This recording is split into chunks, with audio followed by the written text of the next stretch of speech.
Nanakawan ng 50,000 pesos ang isang tindahan sa Quezon City. Gumamit ng dyaryong sospek para makuha ang pera na nasa harapan lang ng bantay.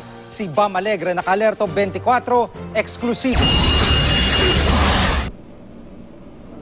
Sa CCTV footage na ito, makikita ang paniniktik ng isang lalaking tila isang newspaper boy sa isang tindahan sa Quezon City pasado alas 10 ng umaga noong Biyernes. Ang bantay ng tindahan tila pinipilit pang bentahan ng lalaki ng dala niyang dyaryo. Pero pinupuntirya na pala ng suspect ang isang sobrang may lamang pera na nakalagay sa front desk. Sa tulong ng dyaryo, hindi napansin ng mga empleyado na natangay na ng suspect ang sobre. 53,000 pesos ang halaga na nanakaw dito sa front desk at umabot pa ng mahigit 7 minuto bago nila namalayan na nawala na ang kanilang pera.